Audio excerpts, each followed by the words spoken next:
posar-li perquè a la llista aquella són la gent que han fet inscripció. Bueno, sí, però pots posar-li, sí, pots afegir. Sí. Que li envio un correu que com a mínim.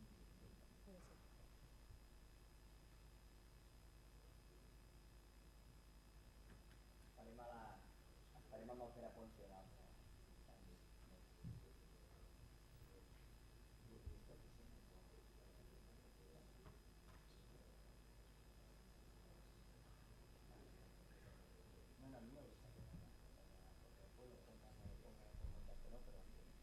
Entonces algun dia que recordes allò que va explicar no sé qui en la sessió i ho pots dir que... Jo soc un fan de que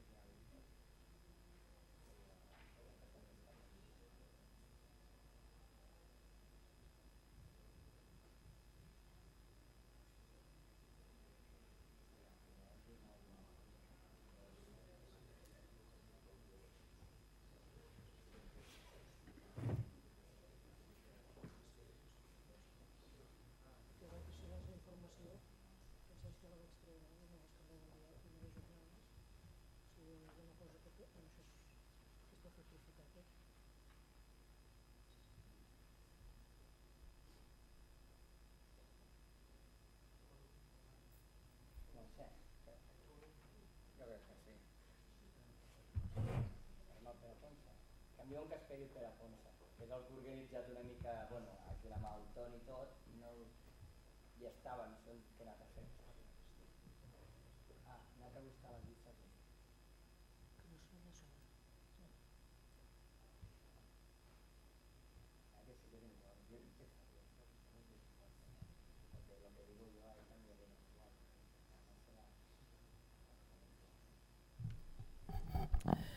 Bé, comencem encara que estem esperant el Pere Ponce, però jo crec que també hi han deixat un quart d'hora a marge, quasi bé, el qual més o menys ja podem anar començant. Bueno, primer de res, benvinguts, benvingudes, tots sou de la casa, per lo que veig aquí, per tant, estudiants, però avui també de la casa, avui els estudiants sou de la casa perquè porteu molt de temps aquí, vull dir, evidentment, i professors i pas. Per tant, benvinguts, però que ja esteu aquí, benvinguts sempre perquè veniu cada dia, no?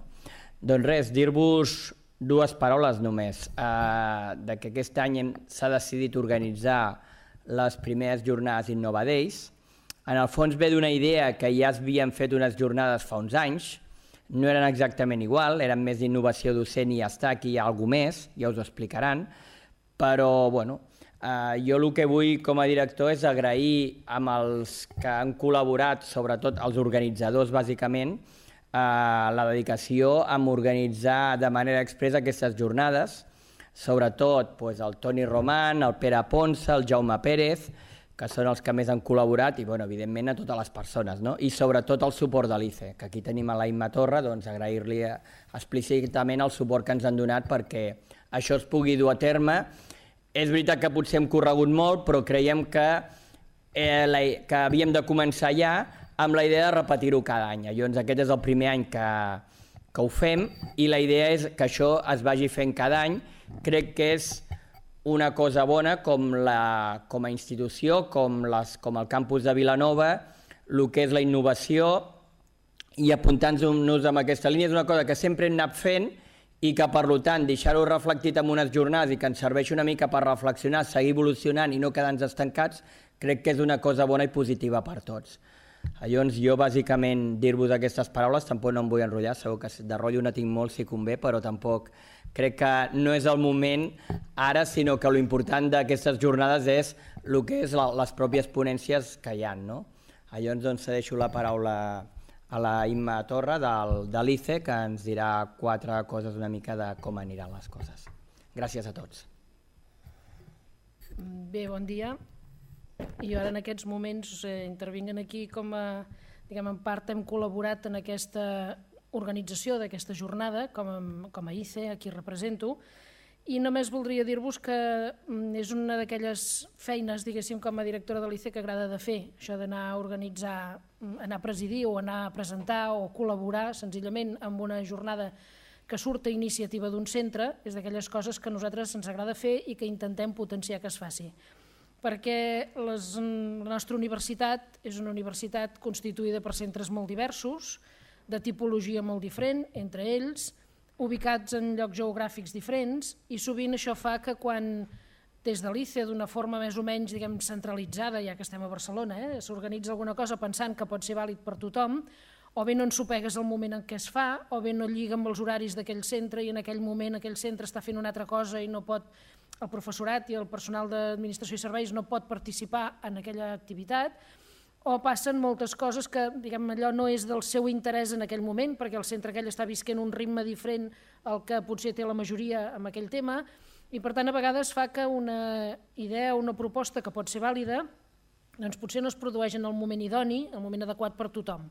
Llavors nosaltres valorem molt, i així ho diem sempre en els equips directius, els incitem a que organitzin coses o proposin activitats i accions a fer des del mateix centre en el moment en què ells vegin que això és una cosa que pot ser útil per la gent del seu centre, perquè el tema que van a tocar és especialment sensible en aquell moment, perquè en el moment en què es troben de procés d'implantació de plans d'estudis o d'organització o de treball estratègic o de qualitat, en aquell moment és bo que es discuteixi sobre un tema determinat i potser és bo per ells i no és bo per un altre centre perquè està visquent un moment diferent. Per tant, quan un centre detecti que hi ha accions o coses que es poden fer conjuntament per tots els estaments del centre o es pot fer un input sobre el personal concretament o sobre el PAS o sobre qui sigui, doncs que qui més que la pròpia direcció coneix quina és la dinàmica del centre, faci la proposta i llavors nosaltres donem la cobertura d'organització, de reconeixement de l'activitat i de col·laborar amb aquella gestió que sigui possible i que nosaltres puguem aportar des de l'estructura de l'ICE. I aquest és un dels casos. La iniciativa va sortir del centre, el centre va considerar que era un bon moment per fer una activitat d'aquest tipus, tot el contingut ha estat dissenyat i pensat pel propi centre, per tant pensem que idoni pel centre en aquest moment i nosaltres el que hem fet ha sigut donar-li cobertura i en tot cas si veiem que això és una cosa que va bé doncs potser intentar vendre aquesta mateixa idea en un altre centre perquè pugui implantar-la en el seu lloc. Per tant, a nosaltres ens agrada que es produeixi això perquè realment és quan fas una activitat que sembla que respon a les necessitats d'aquell centre en concret. Per tant, per part meva, m'agrada poder ser aquí i us felicito per la iniciativa i per tots els participants espero que sigui útil i que serveixi com un inici del debat en temes de qualitat i de planificació estratègica i d'innovació en general. Per tant, gràcies per ser aquí.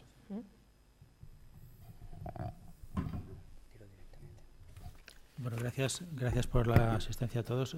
Comentaremos solamente el desarrollo de las jornadas. Serán, como habéis visto en el programa, hoy por la mañana habrá dos conferencias, una sobre de Imatorra y otra que la presentaré yo mismo, y una pausa y un taller de Ricardo de la Vega. Entonces, como veis, la aprobación de la jornada tiene tres elementos básicamente, tiene tres elementos importantes que son, por un lado, los temas de innovación docente, por otra parte, los temas de planificación, de planes de empresa, por otra parte, el componente sobre emprendeduría y diseño y experiencias de creación de empresas. Esos tres elementos que pensamos que son clave en la actualidad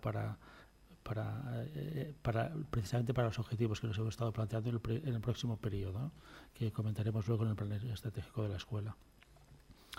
Solamente quería comentar un poco esto. Ya en el programa tenéis la información, las ponencias también estarán accesibles y las jornadas estarán siendo grabadas para aquellos que no han podido venir, así que se podrá hacer el seguimiento después también. Entonces, ahora haríamos las dos ponencias, las dos presentaciones y luego un debate conjunto de las dos. Entonces, ahora pasaríamos aquí abajo y haríamos la presentación. ¿Qué harías tú? Luego haríamos aquí. Sí, ara et deixem soles, anem cap a baix. No, anem a escoltar-te.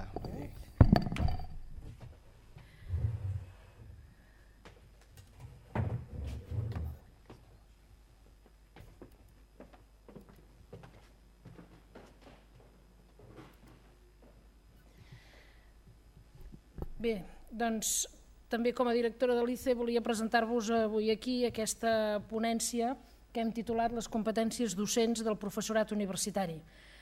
El que us explicaré avui és una mica el procés i el resultat d'un estudi que varen fer conjuntament les 8 universitats públiques catalanes amb un intent de definir quin era el perfil competencial que crèiem que havia de tenir el professorat universitari pel que fa al tema de docència.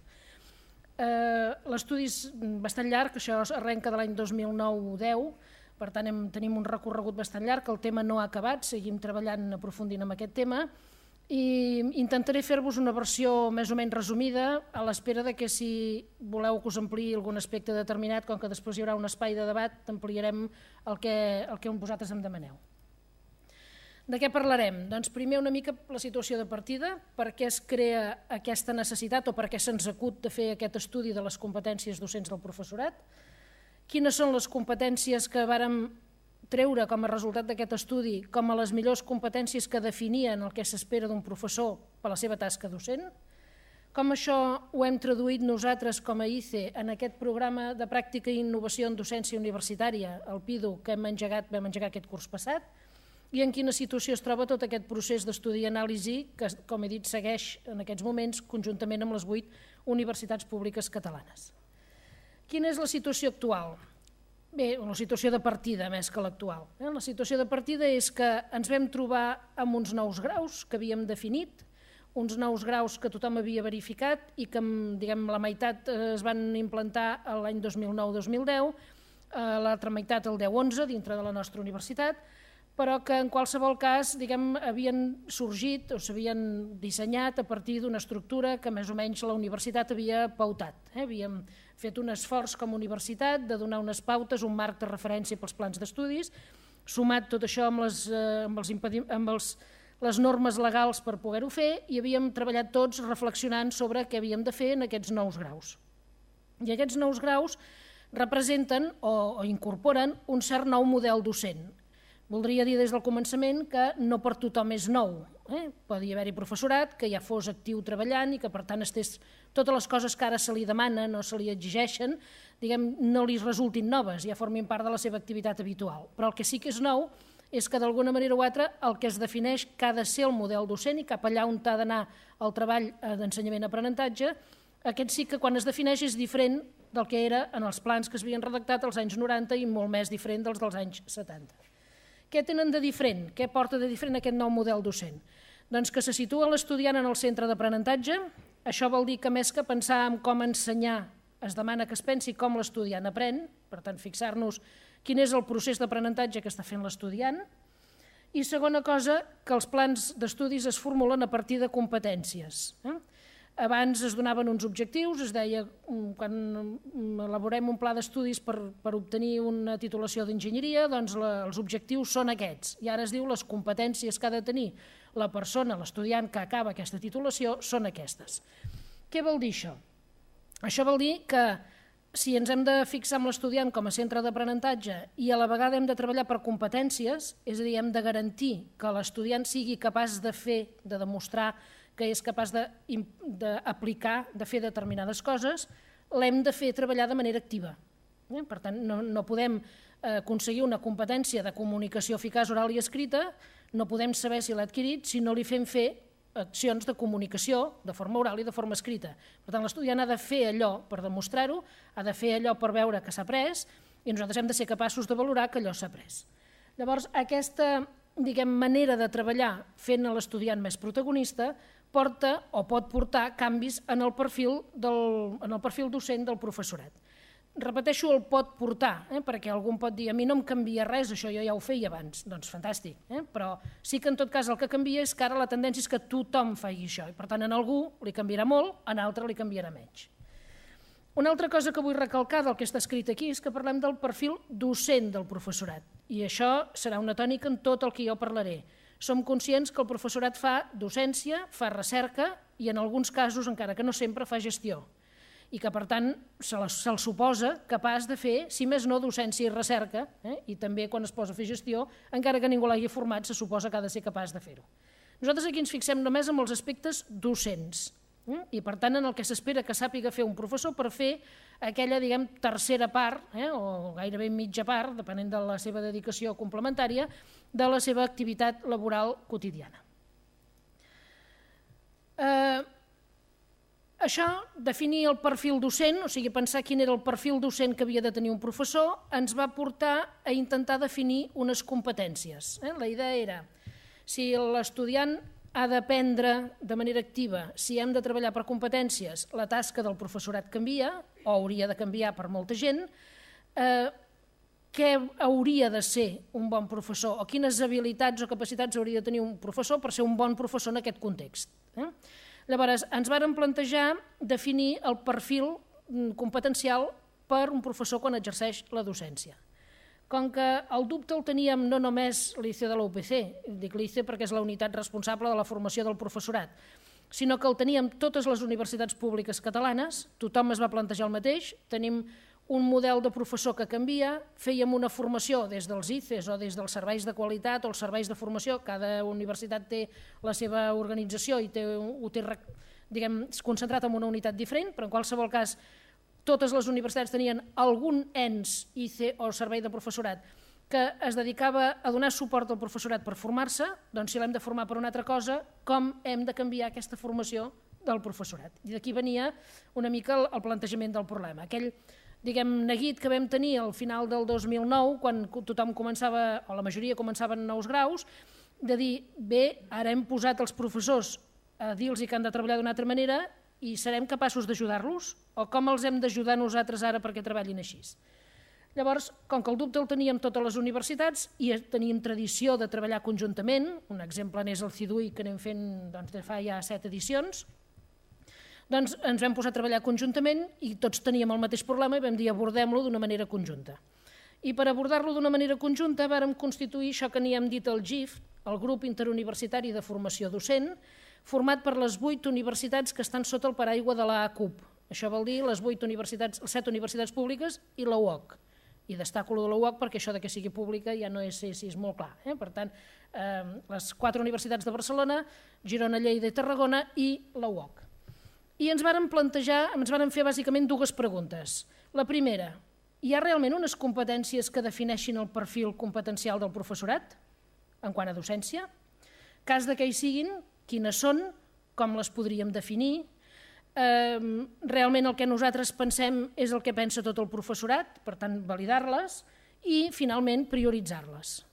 I si tot això és satisfactori, realment trobem unes competències que defineixin aquest perfil, el segon pas és dir com hem de redefinir nosaltres la formació del professorat per ajudar el professorat a tenir aquestes habilitats.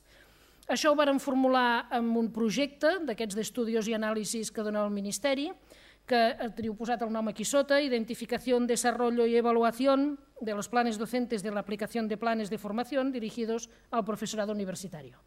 Ens va donar un ajut al Ministeri, vam estar treballant durant un any, vam publicar la memòria que corresponia a aquest ajut, la memòria sencera està penjada a la pàgina de l'ICE, per tant consultable per tothom, però jo us faré aquí un resum de com ho vam fer i quines conclusions vam arribar. El procés va consistir en, com nosaltres, amb el que coneixíem de la formació, doncs vàrem definir quines havien de ser les competències docents del professorat sota el nostre criteri, tenint en compte que formant part d'aquestes unitats de formació hi ha des de matemàtics, biòlegs, químics, hi ha pedagogs també, però no tothom, diguem més, en quant a formació, especialista en aquests temes. Sí que érem més o menys rodats, la majoria, en fer formació del professorat, però no, diguem, en saber filosòficament què és el que havia de ser aquesta formació del professorat. Per tant, amb el poc que coneixíem, amb el molt que coneixíem de la pràctica, ens vàrem atrevir a formular unes competències. Aquestes competències les vàrem contrastar amb experts a darrere i les vàrem contrastar amb grups de diferents universitats, o sigui, cada universitat va crear un que n'hi vam dir un focus group, amb persones diferents, de diferents àmbits de treball i de trajectòries diferents. És a dir, allà hi havia gent que eren, diguem, clients habituals de l'ICE, en el nostre cas, i gent que no venia mai a l'ICE. I, per tant, poder reconèixer, poder recollir la informació de tothom. Vàrem refondre, o sigui, vàrem incorporar matisos que ens van fer, vàrem fer alguns canvis i d'aquí en van sortir 6 competències docents. Aquestes 6 competències tenen una definició, una parrafada, que pot ser més o menys pedagògica, didàctica, i a sota una sèrie de descriptors que ens diuen quina suma de coses poden portar a aconseguir aquella competència. D'això en vàrem fer una enquesta, ho vàrem traduir en una enquesta i ho vàrem passar a tot el professorat de les universitats implicades en el projecte. De l'ordre d'unes 15.000 persones havien de ser a nivell de la Universitat de Catalunya. Aquestes enquestes van ser trameses de manera oficial pels vicerectors corresponents perquè veiessin que hi havia una implicació institucional. Les respostes van ser bones, ens van donar un nombre de respostes que ara de memòria no el sé, però si a algú li interessa el tinc aquí, que donaven un error de mostra d'un 2%, quan es considera que un 5% és suficient perquè l'estudi sigui vàlid amb aquestes dimensions. Per tant, l'estudi era correcte. Com a curiositat us puc dir que la UPC va tenir un índex de resposta més alt en proporció del que li corresponia. Una mica sorprenent, no? Perquè una universitat d'aquestes que són més tecnològiques i potser no tenen l'àmbit de ciències socials i sembla que no han de tenir aquest interès, doncs la resposta va ser de les més altes, fins al punt que vàrem haver de prescindir, quan vam fer l'estudi global de tot Catalunya, d'unes quantes enquestes, perquè si no quedava desdibuixat la representació per àrees del sistema universitari català. Sortien més enquestes de l'àmbit d'enginyeria i arquitectura de les que li tocarien proporcionalment en l'àmbit universitari català. Aquestes enquestes, però, les vam recuperar perquè després de fer l'estudi global de totes les 8 universitats, nosaltres vam buidar l'estudi que corresponia només a la UPC i allà les vam tenir en compte totes. I el resultat que vàrem obtenir és, al final de tot, és aquest. Vam demanar a tots els professors que ens diguessin d'aquella definició de competències amb aquells ítems, si ho consideraven important o no, que els puntuessin de 0 a 4, de 1 a 4, 1, 2, 3, 4, allò de si és important, doncs gens, poc, força i molt. Per tant, la gent va puntuar això. Si les competències es consideraven importants o no, totes van sortir molt importants, per sobre del 85% donaven la gent que eren totes importants, i vam demanar que es prioritzessin. I abans de prioritzar vam demanar si en trobaven a faltar alguna. Per exemple, podia ser que aquí n'hi hagués algunes que formessin part del perfil, però que ens n'haguéssim descuidat alguna. Les respostes van ser molt, molt baixes, van ser d'un 2%, les que aportaven alguna cosa com a competència que ens podríem haver descuidat, i que després vam haver de prescindir d'aquestes respostes perquè la majoria deien trobem a faltar una competència principal que és conèixer l'assignatura i conèixer la didàctica o la metodologia habitual de l'àrea en la que es treballa. Això ho havíem tingut en compte, perquè quan fèiem l'enquesta dèiem nosaltres donem per suposat que el professor coneix la seva àrea de treball i sap quina és la manera de treballar en el seu àmbit de treball. No és el mateix fer pràctiques d'electrònica que fer problemes de matemàtiques o que fer simulacions d'enginyeria química, per dir una cosa o altra. Per tant, això ho donem per suposat. Entre altres coses, perquè en cas que hi hagi un professor que no sàpiga prou matemàtiques i sigui professor de matemàtiques, no és un problema que puguem resoldre des de l'ICE. Això, en tot cas, és el seu departament qui ha de donar-li la sortida, li ha de dir com s'ha de formar, com l'ha d'orientar i com li ha de donar suport per l'opció que ha decidit matemàtiques que treballa a dintre del seu àmbit de treball. Per tant, eren com dues condicions que era com allò del valor en l'ejército, que se le supone, però que a més estava posat al començament de l'enquesta dient donem per suposat això. I nosaltres només entrem amb la forma de treballar, amb la didàctica, amb la manera de treballar amb els estudiants. El resultat va ser aquest. Aquests tants percents que diuen aquí al costat és perquè dèiem prioritza-les, per tant cada una posa-la en el lloc 1, 2, 3, 4, 5 o 6 i hem recollit el que diuen en el lloc 1 i 2. És a dir, aquest 56% al costat de la competència comunicativa vol dir que un 56% del professorat de la UPC, això són resultats de la UPC, considera que la competència comunicativa és la primera o la segona. Un 48% considera que la competència metodològica és la primera o la segona. Per això vull explicar què és el que vol dir. En els resultats a nivell de tot Catalunya són pràcticament calcats. L'única diferència és que la competència comunicativa, que aquí diu un 56%, a nivell de tot Catalunya és el 54%, i la metodològica en lloc del 48% és el 50%. Però l'ordre es manté i les altres 4 són calcades. Interpretacions. Les competències són les que han de ser, sembla ser, pel professorat. La definició sembla que és correcta. Tots els ítems que descriuen cada una de les competències tenien una puntuació per sobre de 3, entre 1 i 4. Només n'hi havia dues que tinguessin un 2,98, em sembla que era. Una tenia a veure amb l'ús de les TIC, que sempre és una discussió de si això es considera una cosa metodològica o si només és una eina. i l'altre tenia a veure amb el tema de la relació interpersonal, que hi havia aspectes de acceptar temes d'interculturalitat o incorporar temes d'interculturalitat en les aules, i que això va tenir un valor de 2,96 o 98. Per tant, es pot dir que majoritàriament estava ben acceptada la descripció de totes les competències i la priorització era clara, tant el que és l'estudi global com el que és l'estudi de la UPC. Comentari que m'agradaria fer, després de donar-hi moltes voltes, si us hi fixeu, les tres primeres, la comunicativa, la metodològica i la interpersonal, tenen a veure amb la relació directa del professor amb l'estudiant.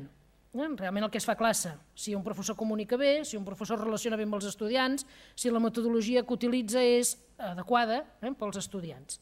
Les tres últimes tenen a veure més amb el que es fa de portes endintre, entre bambalines, aquelles activitats que el professorat hauria de fer, que és planificar bé la docència, que és tenir actituds d'innovació. Això no vol dir que tots fem un projecte d'innovació, vol dir que cada un pensi què pot millorar en la seva àrea, una cosa per petita que sigui, però tenir-la ben acotada per poder dir si això ho hem fet bé, ho hem mesurat i si val la pena incorporar-ho, i a més distància el treball en equip.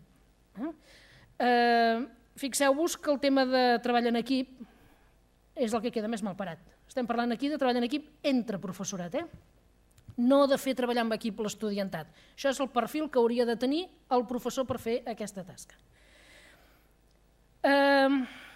Això ens permet ara dir que hi ha un cert perfil que descriu la tasca docent d'un professorat.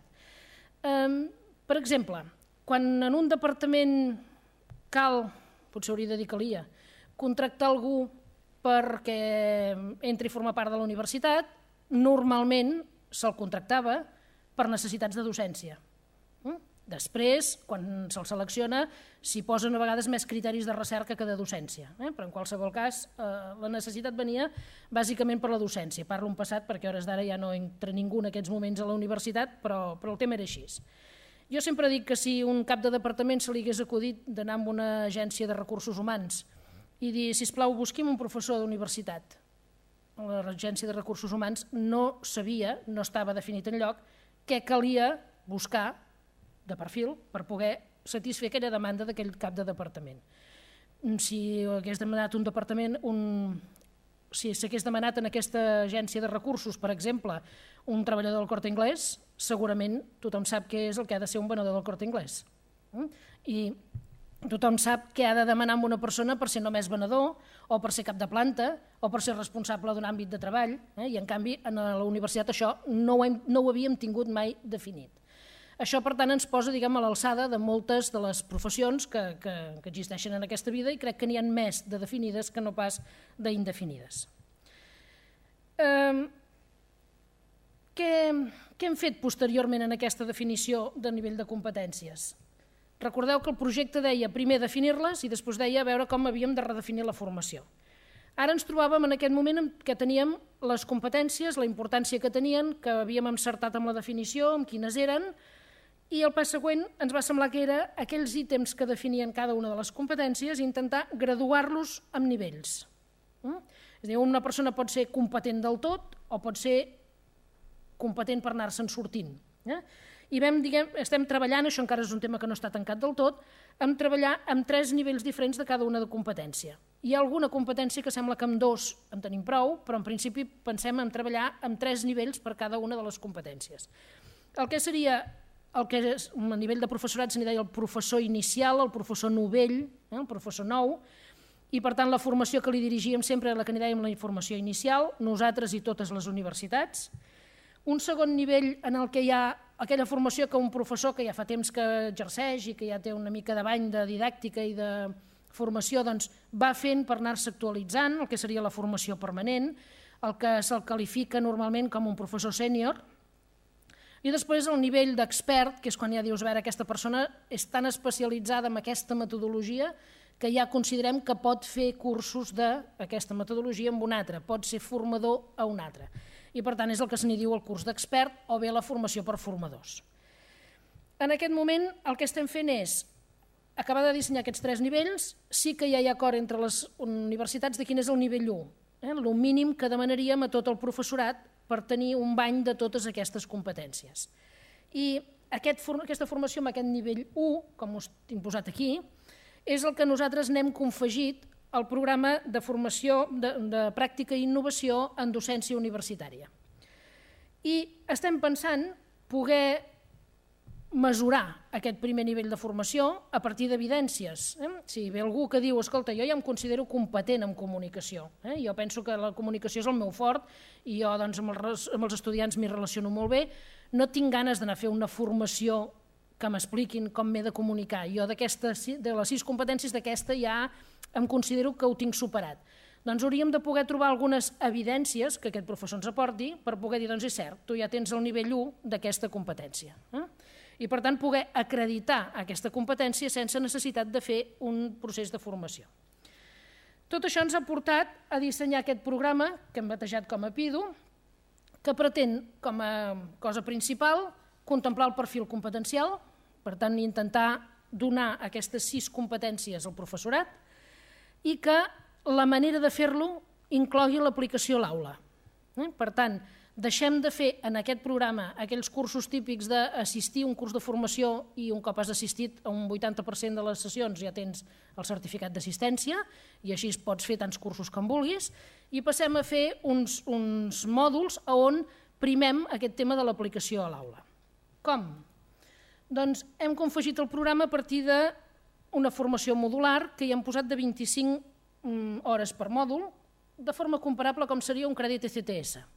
No el podríem anomenar crèdit ECTS perquè això no és ensenyament reglat, però perquè ens entenguem que tots sabem què vol dir. Això representa 25 hores de formació pel professor, de les quals n'hi ha com a màxim 10 hores de presencials, en alguns dels temes menys i tot. El professor formador introdueix la temàtica que interessa amb aquestes 10 hores i després el professor assistent, l'estudiant d'aquest curs, aplica durant aquell quatrimestre alguna millora, alguna acció, alguna activitat en l'aula, en la seva aula amb els alumnes, sota la direcció i l'acompanyament del seu professor formador. Aquesta aplicació finalment es valora conjuntament entre l'assistent i el formador per veure si hi ha hagut o no un aprofitament. I per tant, confegit veient que l'assistent, el que s'està formant, allò ho aplica a l'aula. Aquests 6 mòduls els deixem fer o els plantegem per fer-los de forma independent, no són seqüenciats, no és el primer a l'1 perquè considerem que és més important el comunicatiu i després el metodològic, sinó la intenció és oferir-ne 3 a cada quatrimestre. L'any passat també vam oferir 3 al primer quatrimestre, 3 al segon, i la intenció era que aquest any fos al revés, els que vam fer en el segon tornar-los a fer en el primer i els que vam fer en el primer fer-los en el segon. Per què?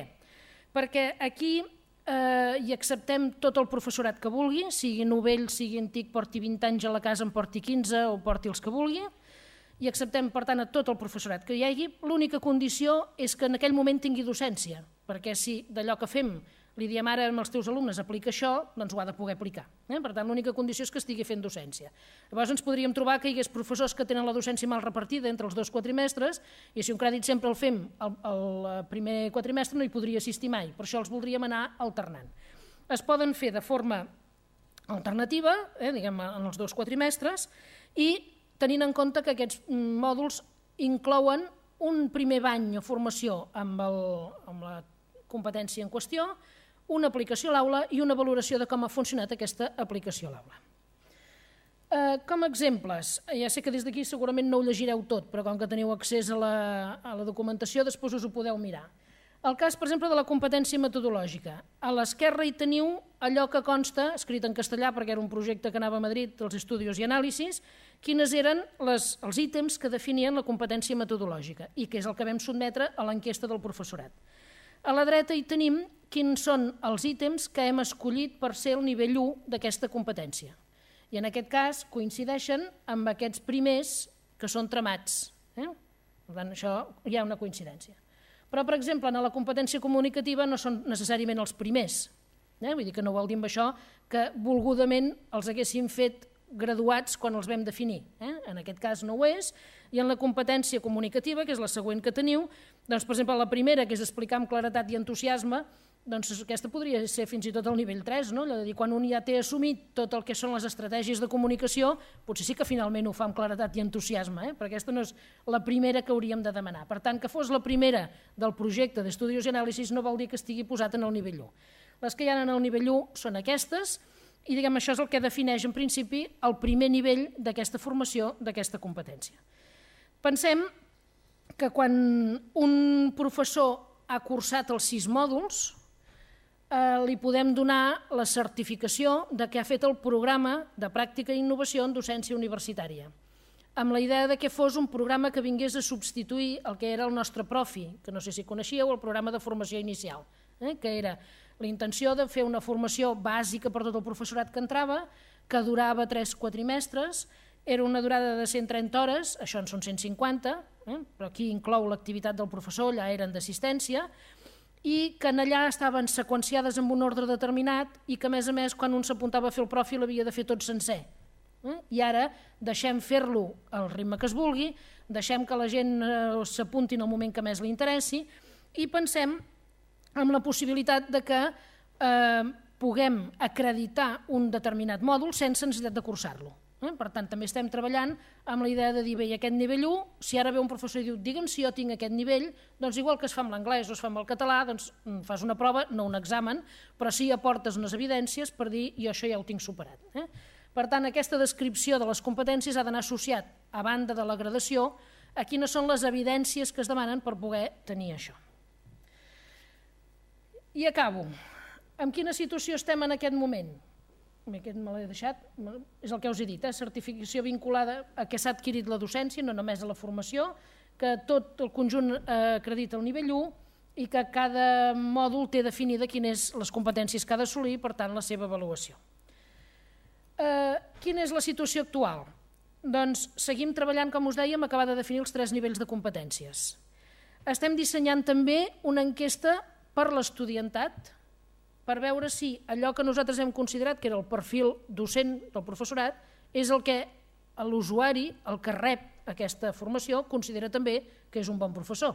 És a dir, quan un estudiant acaba posant la creueta dient aquest és per tu un bon professor, què té al cap amb allò? Evidentment no hi tindrà al cap això, aquesta descripció que hem fet nosaltres, com no li tenia cada un dels professors, però hem de fer un esforç per traduir amb unes altres paraules, fer unes altres preguntes que ens permetin veure si allò que nosaltres pensem que ha de tenir un professor és el mateix que pensen els estudiants quan reben l'acció del professor, que és un bon professor. Estem dissenyant aquesta enquesta. En aquests moments hem ampliat aquest estudi a altres universitats espanyoles. Ja em sembla que hi ha 17 universitats d'Espanya que estan passant aquesta mateixa enquesta del professorat i amb els quals estem contribuint a dissenyar aquesta enquesta de l'estudiantat, perquè també la passaran. I a partir d'aquí cada universitat està definint la seva pròpia forma de fer la formació. La que ja us he dit aquí, que és la de construir aquests mòduls, no és la que fa servir, per exemple, la Universitat de Barcelona o la Universitat Autònoma. Són universitats que encara tenen bastants professors novells, sigui perquè entren o sigui perquè ells consideren professors novells els que han entrat en els últims 5 anys i encara tenen un gruix important de professors per cursar la seva formació inicial i per tant l'únic que han fet és agafar els programes de formació inicial i dir tot això que estàvem fent, què és ja assumible dintre d'aquesta nova definició i què hi hauríem de modificar perquè inclogués aquest treball amb competències i no han confegit un programa nou. La situació de l'UPC és una altra i per tant hem pres una altra solució. Evidentment, tot això són accions experimentals, tant la nostra, les experiències pilot, tant la nostra de fer un nou programa com el seu de retocar i rectificar el que estaven fent. Per tant, totes sotmeses a que anem valorant si això funciona o no funciona. A darrere del projecte de nivell de Madrid dels estudis i anàlisis vam seguir, a partir del 2010, amb un projecte MQD de la Generalitat de Catalunya que es va acabar el desembre de l'any del 2012 i en aquests moments estem treballant en un projecte que ens ha concedit la REDU, que és una xarxa d'universitats espanyoles. Per tant, els estudis segueixen funcionant i segueixen fent-se d'una manera, diguem, sistematitzada, allò de dir, un projecte en el que ens proposem aquests objectius, fem això i aquests són els resultats. I d'aquí n'ha d'acabar de sortir que cada un acabi d'ajustar la seva formació, que puguem conèixer l'opinió dels estudiants, que aquests plans pilot que hem fet s'acabin consolidant o els puguem retocar i que quan tinguem algun resultat que sigui ja demostrat i per tant que sigui de dir ja hem fet aquests retocs i pensem que això és el que es pot estabilitzar, ens agradaria que això pogués rebre un reconeixement del Ministeri, perquè en realitat és qui fa totes les proves d'acreditació i tots els reconeixements de docència de tot el professorat universitari. Per tant, que això que diem, tens una certificació d'un PIDO o tens una acreditació que tens determinat nivell de formació, servís per alguna cosa. És a dir, fos, a banda d'acumular papers i de poder dir jo he fet un progrés i això ho tinc, servís perquè es pogués dir, doncs no, això s'ha fet un programa, no té per què ser un programa oficial i verificat i tot plegat, però sí almenys a dir el que té aquests determinats mínims, això és reconegut a l'hora que el professorat pugui fer els seus processos de promoció i d'acreditació corresponents. Per tant, això és el que us voldria explicar, saber que estem treballant amb aquest tema. Si he intentat fer una versió resumida del que portem treballant des de fa quasi 4 anys. Si a algú li interessen més dades, més informació, si us han quedat preguntes per fer, com que després hi ha una estona de debat, estic a la vostra disposició. I la informació aquesta la teniu, quedarà aquí per vosaltres, i si voleu accés en el projecte dels estudis i anàlisis sencer, 200 pàgines, trobareu allà els resultats, tots els resultats numèrics de tota l'enquesta que es va fer. Per tant, quedo a la vostra disposició per la segona part, per les vostres preguntes. I moltes gràcies.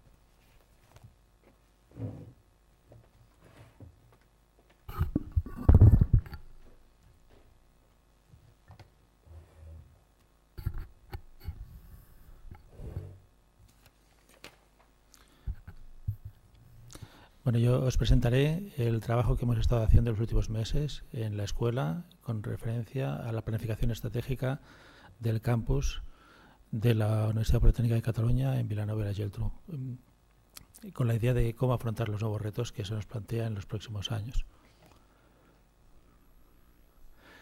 La estructura de la presentación sería esta, una introducción de la motivación, las experiencias anteriores, el proceso que hemos seguido en el desarrollo de esta propuesta de plan que ha sido ya aprobada en la Comisión Permanente y que se presentará en la próxima Junta de Escuela, y las conclusiones principales.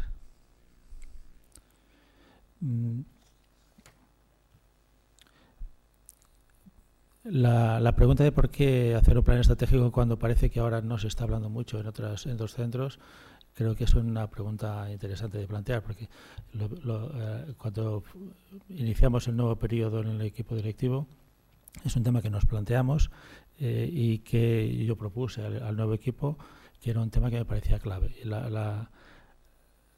El por qué sería pues simplemente para analizar dónde nos encontramos exactamente, hacia dónde queremos dirigirnos y cómo llegar a esos objetivos que nos hemos de plantear entre todos, ¿no? Y para ello contamos también con la asesoría de la UPC, luego lo comentaremos, para definir esos nuevos retos a afrontar en el desarrollo de estos y a partir de estos retos cómo afrontarlos definiendo objetivos y acciones para conseguirlos de la mejor forma que podamos hacerlo. Y la clave del éxito está en cómo hacerlo, porque si no el compromiso de la comunidad no se logra un buen resultado. Entonces aquí la clave estaba en hacerlo con ese compromiso, con el compromiso de implicación de la comunidad para imaginar entre todos un futuro compartido por la mayoría. Partíamos de experiencias anteriores, experiencias que se remontan desde el año 97. En el primer plan estratégico, que fuimos de los primeros planes que se desarrollaron en la UPC, al mismo tiempo que la UPC desplegó su propuesta de planificación estratégica, nuestro centro también lo hizo, Y el primer plan se promovió desde la dirección del centro el año 97 al 2001. En el segundo plan ya se definieron una serie de 5 objetivos estratégicos. Aquí ya se hizo intervenir una comisión, en aquella época la Comisión de Calidad, que lo trabajó. No hubo mucha participación, la verdad, de la comunidad, pero sí que hubo mucha implicación del equipo directivo en intentar desplegar esos objetivos estratégicos, los objetivos operativos y todos los indicadores que habían asociados. El tercer plan fue una forma de continuar en esa línea, definiendo unas nuevas líneas y objetivos estratégicos con un nuevo equipo directivo, pero que seguía un poco la tónica anterior. La dificultad de estos últimos planes estaba en la definición de muchas acciones, muchos objetivos y muchos indicadores que había de los cuales había que hacer un seguimiento, y había mucho trabajo para ello. Y solamente con la implicación del equipo directivo no se podía llegar un poco a todo ese ámbito, ¿no? Pero sirvió de alguna forma para al mismo tiempo ir desplegando lo que es el sistema actual, el sistema de calidad del centro y de la universidad, donde se están definiendo muchos más indicadores y muchos objetivos que tienen más que ver con una acción del día a día en la mejora continua. Entonces aquí, en los planes anteriores, como ya he dicho,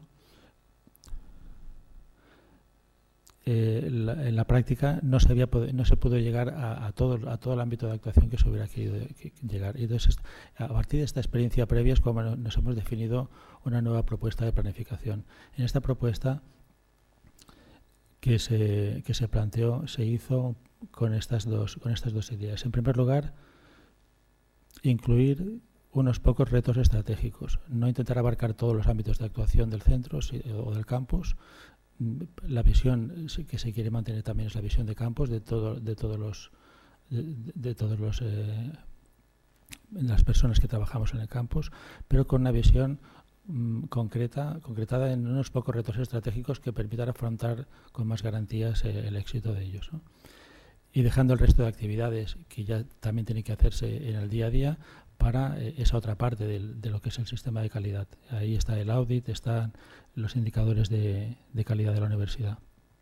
De forma que en la definición de este cuarto plan estratégico, las novedades respecto a los planes anteriores han sido, primero, definir una mayor participación, tanto interna como externa, en el proceso de definición del plan. Contar con la colaboración del Gabinete de Planificación y Evaluación de Calidad de la Universidad, que tiene mucha experiencia y que nos ha parecido fundamental también para garantizar el éxito de este nuevo plan.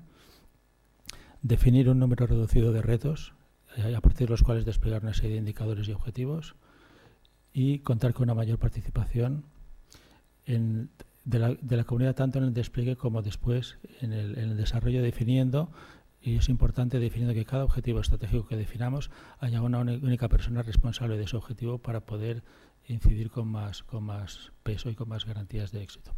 En los planes anteriores eso no había sido así, había muchos objetivos que estaban siendo desplegados por una sola persona. En este queremos hacerlo de forma que cada persona tenga un único objetivo y un objetivo para cada persona que colabora en el plan. Y esto implica que no solamente participará el equipo directivo, sino que participarán más personas en el despliegue.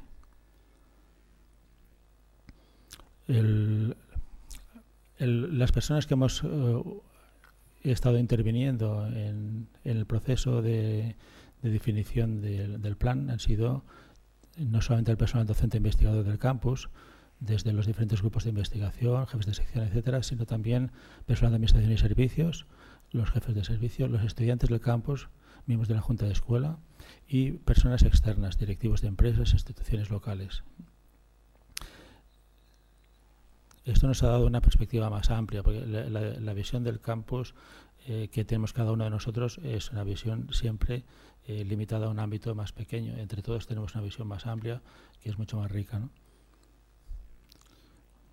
Entonces, a partir de aquí se definió el proceso de desarrollo del plan en 3 grandes etapas. Una primera etapa de diagnóstico, interno y externo, donde aquí hubo participación de los colectivos que he comentado antes.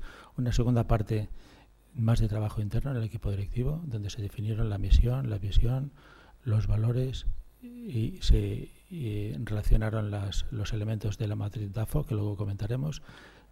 Y una tercera parte, también más participativa, donde se definieron se dieron a conocer los retos estratégicos a los que se había llegado y los objetivos estratégicos que se desarrollaron también con más participación de la comunidad, ¿no? O sea, como veis, hay un despliegue donde se hace participar al principio y al final a la comunidad, y en la parte intermedia se hace un análisis más detallado de ese diagnóstico inicial. Ahora comentaremos un poco ese desarrollo, ese diagnóstico y cómo se ha llegado a definir la misión, visión, valores y los objetivos.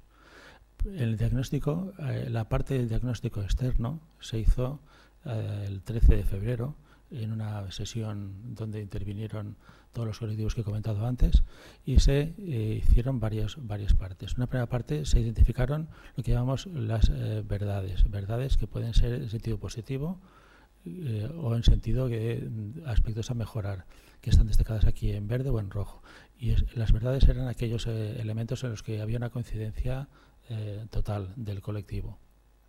Aquí, como veis, están enumeradas. No vamos a detallar tampoco lo que ya podéis ir leyendo en la presentación después, pero como veis destacan algunos elementos que quiero comentar, como la relación con la comarca, la internacionalización de los estudios, como elementos favorables, y aspectos a mejorar, como la promoción del campus, que hacía falta hacer más promoción, etcétera. En el diagnóstico externo, una segunda parte eran las tendencias, las coincidencias parciales que se identificaron para después reflexionar sobre ello también. En qué aspectos habían coincidencias parciales se fueron identificando en estos 10 puntos. Y algunas ideas singulares en los que habían personas en particular que destacaron algunos elementos que parecía importante tener en cuenta y que se recogieron aquí también.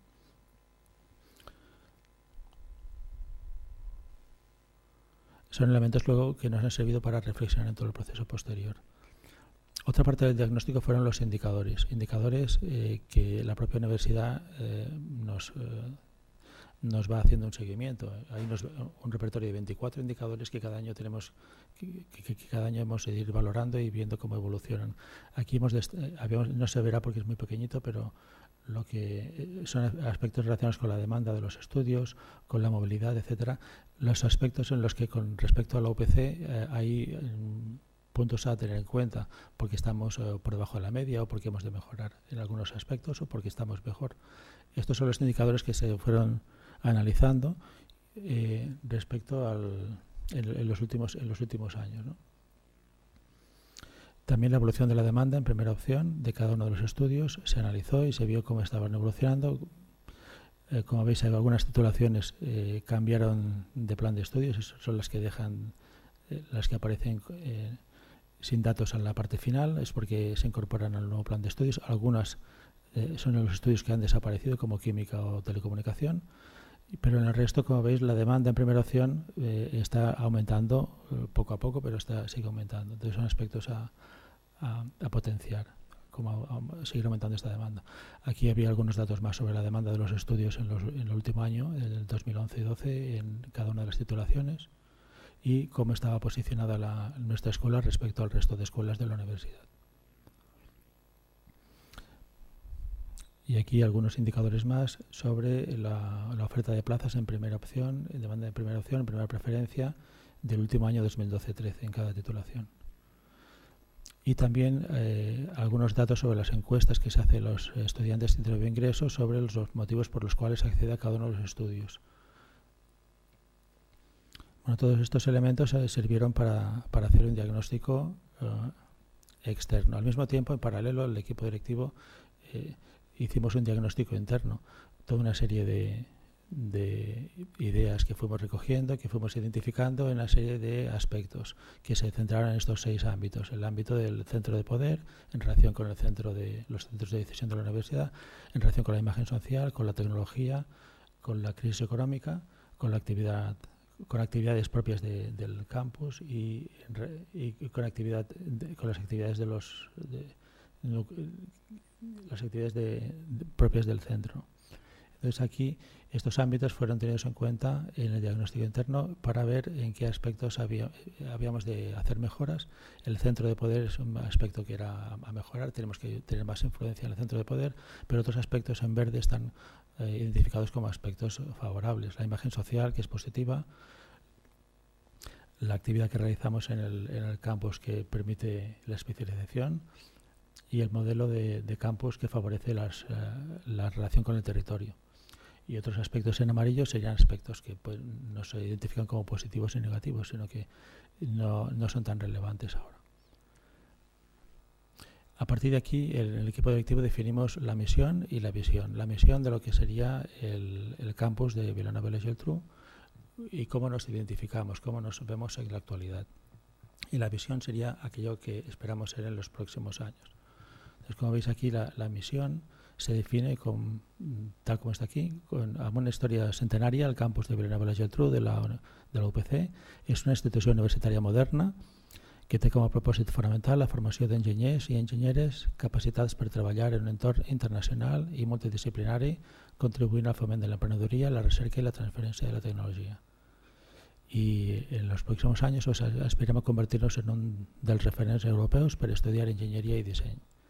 Esa es la apuesta que, a partir de todo el análisis anterior, hemos hecho desde el equipo directivo y que ha sido refrendada por la Comisión Permanente del Centro. Aquí se recogen todos los elementos más importantes que hemos identificado en el diagnóstico anterior. Y los valores, que también recogen aspectos que se han tenido en cuenta en el diagnóstico, como son el compromiso social,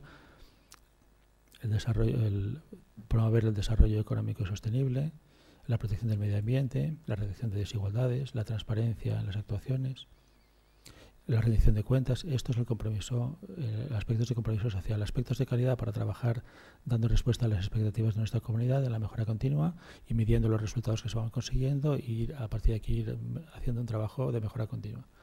Y otro aspecto es la proximidad de los estudiantes, dadas las características de nuestro campus, que permite una atención más personalizada. Estos serían valores, como veis son pocos, no se trata de desplegar muchos valores, sino de identificar unos pocos que sean aquellos valores que realmente vamos a tener en cuenta siempre en nuestra forma de hacer y de trabajar.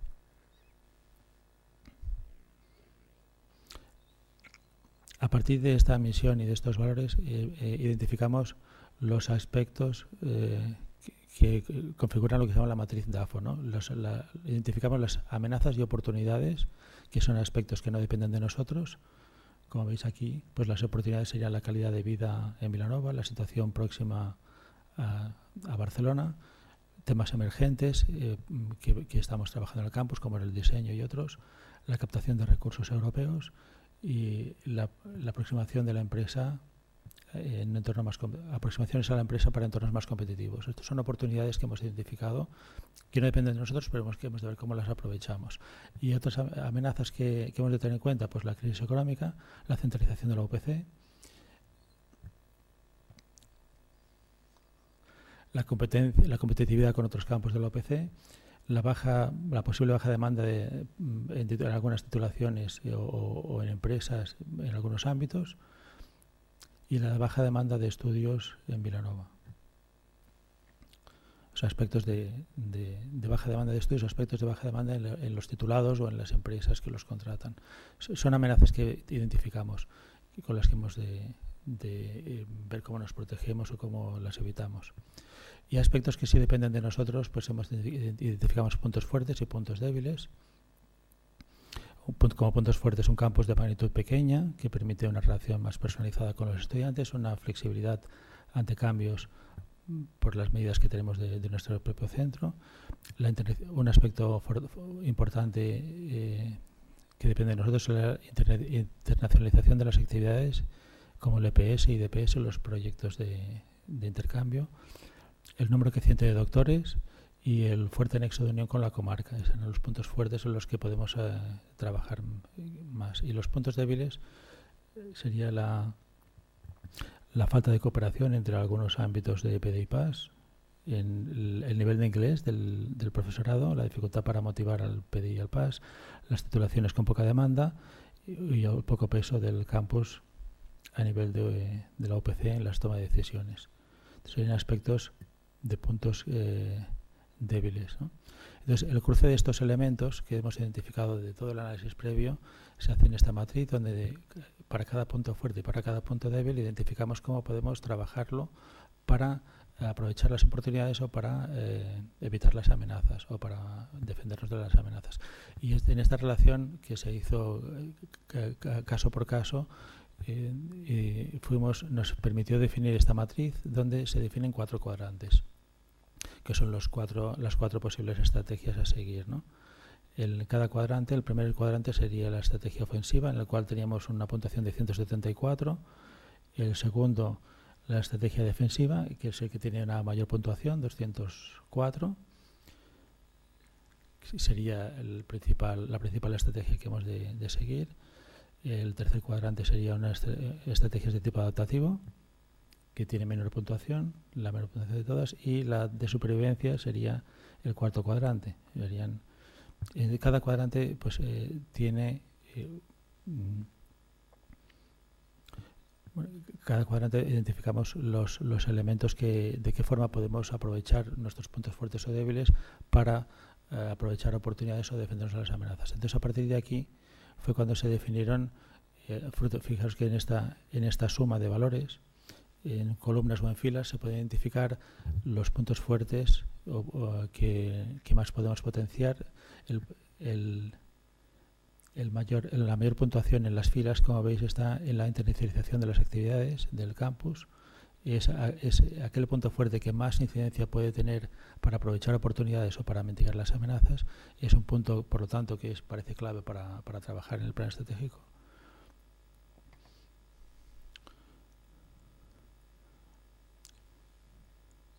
Como veis, un segundo punto es el fuerte nexo de unión con la comarca.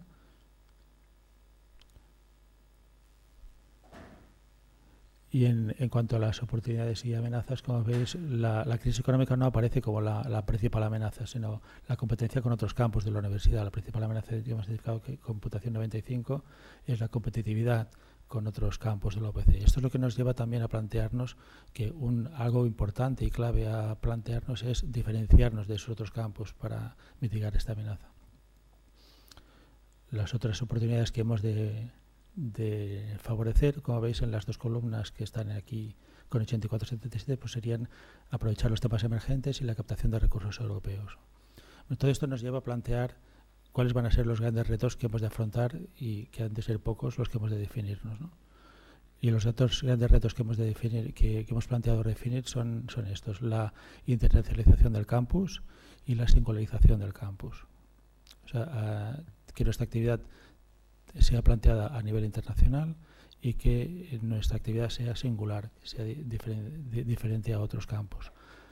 Y para poder saber si las acciones que estamos realizando van en esa línea, a la hora de definir los retos, se definen también los indicadores que nos permitirán ver si nuestras actividades van a servir para aumentar esos valores. Para singularizar el campus se han definido estos 4 indicadores: el número de matrículas en primera preferencia, el número de estudios o elementos exclusivos de nuestro campus, la satisfacción de los titulados al acabar los estudios y el valor de la marca UPC. Todas las actividades que nos planteemos que tengan que ver con la singularización del campus, en principio han de ser actividades que permitan aumentar estos indicadores.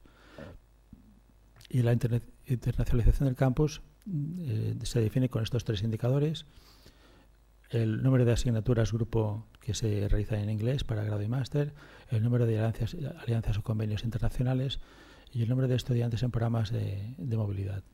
Como veis, simplemente son 7 indicadores estratégicos, no son el gran número de indicadores que había en planes anteriores, lo cual es más abordable, más controlable, ver si las acciones que hacemos van a servir de forma efectiva en esta línea. Como veis, cada uno de estos indicadores lo hemos marcado en un color, porque a partir de cada indicador se han definido qué objetivos permiten su desarrollo e incrementar esos valores. Aquí fue donde se intervino en la última etapa, de forma participativa, la comunidad, para plantear qué objetivos se podían proponer para desarrollar estos retos. Y aquí, como veis, se han planteado 20 un poco más de 20 objetivos, y la idea principal es que cada objetivo que hay aquí tendrá una persona responsable detrás que procurará en este periodo del plan estratégico desarrollar ese objetivo para aumentar el indicador asociado, el indicador estratégico asociado. Bueno, aquí está un poco más por retos. El primer reto de singularizar el campus, como veis, tiene cuatro indicadores, y cada indicador tiene estos objetivos.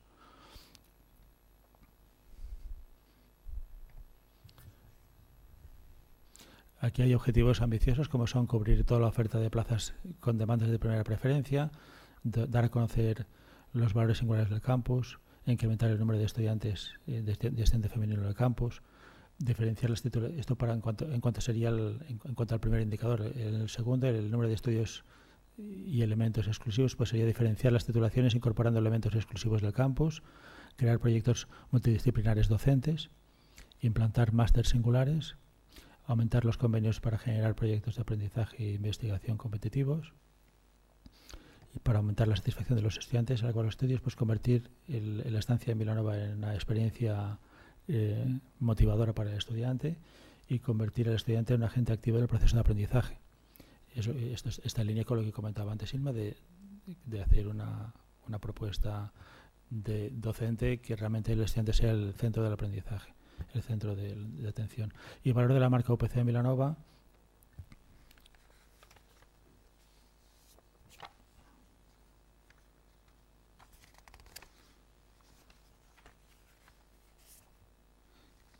pues aquí tendríamos la publicación en la web en catalán y en castellano, implantar todas las guías docentes en catalán y castellano, potenciar la promoción exterior de nuestras actividades. Por ejemplo, esta conferencia la vamos a colocar en la web, será una forma de potenciar también la actividad que hacemos aquí. Abrir nuevos espacios de comunicación internos del PDI PAS para fomentar la colaboración, potenciar la integración del web del campus y redes sociales, y convertirnos en marca de referencia en el área geográfica. Aquí hay toda una serie de acciones que se deben derivar a partir de estos indicadores y de estos objetivos que deben desplegarse en los próximos años, ¿no? ¿Cómo se hará? Bueno, para internacionalizar el campus, aquí también se han planteado estos 3 bloques de objetivos. Desarrollar 2 cuatrimestres dentro del grado en inglés, 42 ACTS. Esto como objetivo al final del periodo. Hacer un 15% de los trabajos de carrera en inglés y en grupo. Incrementar la movilidad de los estudiantes. Formar al PDI para dar clases en inglés.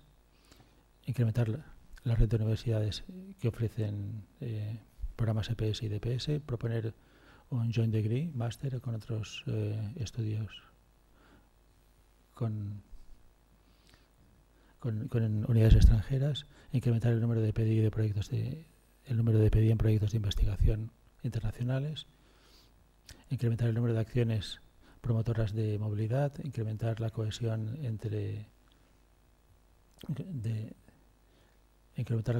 estudiantes de Vilanova y estudiantes internacionales, incrementar el número de doctorandos internacionales y ofrecer seminarios de investigación en inglés. Todos estos objetivos tendrán que desearse cada uno, desplegarse a partir de una estrategia planteada en los próximos años que se llevará a cabo por parte de cada uno de ellos de una persona. Entonces, la definición de la propuesta final del plan es este despliegue donde cada reto tiene asociado unos indicadores y cada indicador unos objetivos.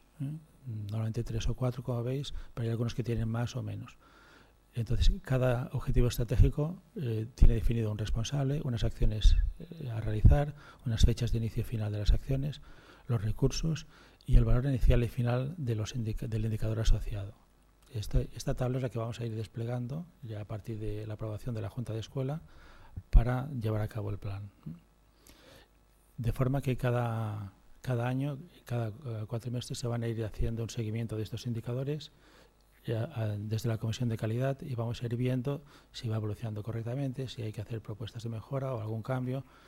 El plan tampoco está absolutamente cerrado, en la Junta de Escuela todavía está abierto a que se pueda hacer alguna aportación adicional, pero en principio la Comisión Permanente se presentó y se encontró, lo encontraron muy bien valorado. Como conclusiones finales, pues comentar que el plan estratégico, aunque no parece que se estén haciendo muchos ahora, pensamos que es un instrumento muy valioso para consensuar políticas a seguir, tanto dentro del equipo directivo como con la comunidad. Que definir el plan con un reducido número de indicadores y objetivos nos permite facilitar la consecución de los retos que nos hemos planteado en este plan a corto y medio plazo, que ha de ser también un instrumento para ilusionar a la comunidad en los objetivos compartidos, y que es un buen complemento a todo el sistema de calidad que ya está funcionando en la universidad. Que el día a día hemos de seguir haciéndolo y que con todos los indicadores que conlleva, pero también hemos de plantearnos objetivos que nos ilusionen y nos motiven para ir un poco más allá, que es lo que se trata con el plan. Pues hasta aquí sería mi presentación. Ahora haremos un turno de debates y con Inma y conmigo, si queréis hacer alguna pregunta sobre lo que se ha planteado en las dos intervenciones. Gracias.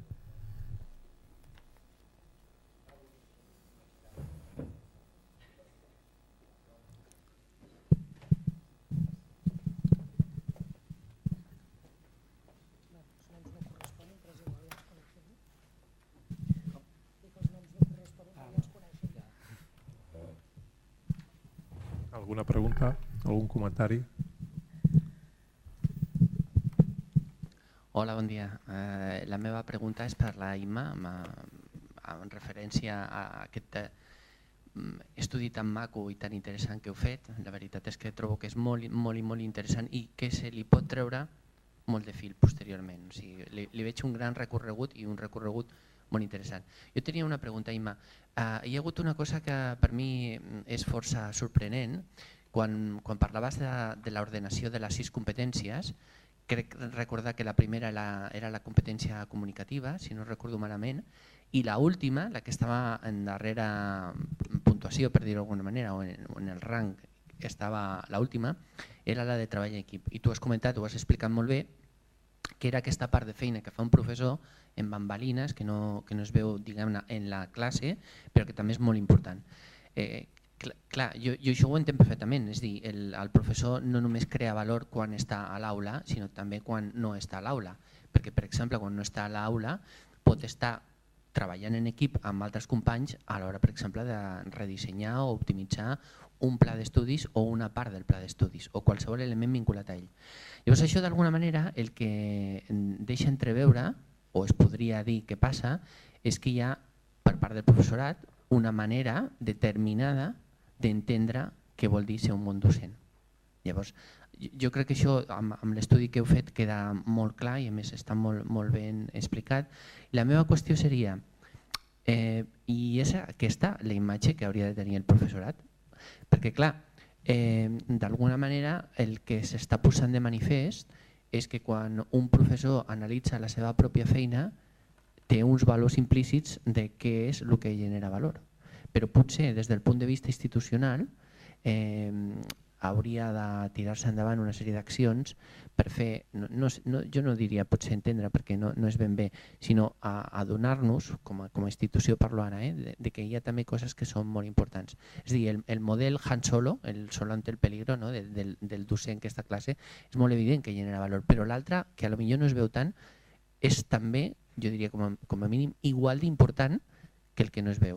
Llavors això, un petit comentari és el tema de les evidències. O sigui, quan has desplegat el tema de com es podrien mesurar aquestes competències, aquí veig una certa dificultat, perquè d'alguna manera podríem entendre que una evidència és la valoració que fan els estudiants del fet docent, però aquelles coses que estan entre bambalines, que no es veuen directament, per exemple, en les enquestes d'estudiants, sí que veig una gran complexitat a l'hora de tenir evidències, que no siguin meres opinions, per dir-ho en termes clars, que puguin demostrar que aquell professor en concret també està allà generant valor social. Gràcies. Sí. Evidentment, si estem tractant unes competències que són de portes endintre, diguéssim, són menys visibles i per tant sempre és més difícil trobar evidències d'això. però en tenim. Per exemple, si un professor fa una bona planificació de la docència, normalment això es tradueix en una bona guia docent, amb un bon compliment de la guia docent i per tant en què el seu material, diguéssim, quan va a classe, imagina't que és un professor que comparteix assignatura 7-8 grups de la mateixa assignatura, doncs ell personalment com té el seu material dissenyat, com té planificada la seva assignatura, a nivell de coordinació i de treball en equip, doncs si assisteixen a les reunions de coordinació o com adapta els seus criteris de treball als criteris que surten del treball en equip, no té per què ser una persona que lideri un grup. Això ho farà el responsable de l'assignatura o ho farà el cap d'estudis, però un professor ras, diguéssim, jo professor de matemàtiques, d'industrials, que hi ha 10 grups diferents, tinc una responsabilitat com a membre d'un grup de fer aportacions, d'assumir els resultats que surtin d'un treball de coordinació i per tant això s'ha de poder traduir en la meva feina com la faig en comparació amb com la feia, treball amb equip. Amb el tema d'innovació, evidentment que això és un procés, és una trajectòria, és difícil saber si un professor en un punt i en un moment és innovador, però sí que si analitzes el com està fent aquella assignatura o les activitats que està fent respecte a com les feia l'any anterior, quines aportacions es va plantejar l'any anterior que faria com a millores, i què volia millorar i què volia aconseguir i com ha valorat si ho feia o no ho feia, això es pot mesurar. Per tant, evidentment és un treball molt més de tu a tu amb el professor que no pas el de dir és un bon comunicador o és un bon docent, que això és més visible des de fora. I és la imatge que es tradueix d'un professor inclús entre els alumnes, no? Dir, aquest és un bon professor, aquest és un bon tio, t'ha tocat aquest, quina sort que tens, s'explica molt bé. I que a la vegada és també el motiu de crítica de moltes de les enquestes que es fan, perquè tot arreu es diu, sí, és que l'enquesta de l'estudiantat només valora si el professor és un enrotllat, si el professor és un bon comunicador.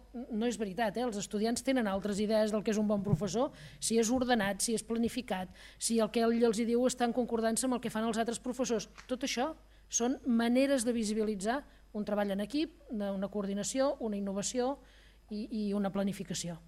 Per tant, hi ha maneres de fer-ho. Una altra cosa és que és veritat que s'han d'anar a buscar en el professor i sovint no tant en l'opinió de l'estudiant, o d'una manera diferent en l'estudiant. L'estudiant no li pots preguntar tu consideres un bon professor el que treballa en equip? I et diré, jo què sé si treballa en equip. Com ho veurà que treballa en equip? Doncs per la coherència del que el professor li està oferint amb els altres companys del seu que tenen un grup diferent de la mateixa assignatura o en relació amb les altres assignatures del quadrimestre o en relació amb les assignatures anteriors i posteriors.